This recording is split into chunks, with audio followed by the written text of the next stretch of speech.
Let me tell you the story of how I started my astrology and human design business. There's really no beginning. I didn't really start out to do astrology and human design. Not at all. No, that's not how it went.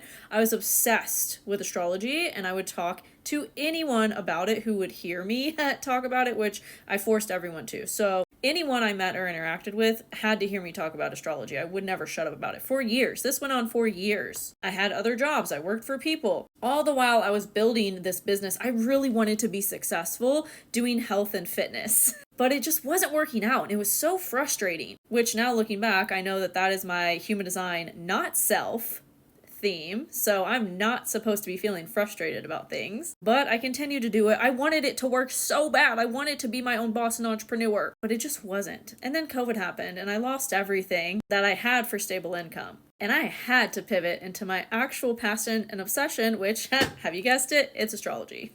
And human design, but that came later. First, it was tarot. So get this, I was broke, unemployed, out of a home, got my first tarot deck through a miracle, started doing tarot to anyone who would listen to me. Started sending videos of my friends recording, doing tarot readings for them.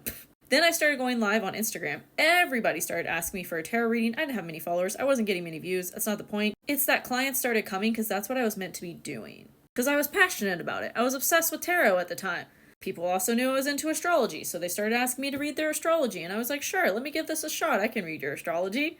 One thing led to another. I built a website, spent all night building my first website. There was no ChatGPT back then, so it probably wouldn't take as long as it did now, but I literally pulled an all-nighter building that website to take clients through my website. I was also doing crystal grids, kind of random, but another passion of mine back then. Then human design became a passion. So I started to learn about how astrology and human design connect to each other, and all the while people were asking me for astrology readings, and then people started asking me for human design readings. I start sharing on this app called Clubhouse. I start a podcast. I start sharing then on TikTok. I start creating content. And one thing leads to another. I go viral a few times on TikTok and voila, here we are. Moral of the story, trust your intuition, trust your passion and obsession and what you're led to and what people ask you to help them with.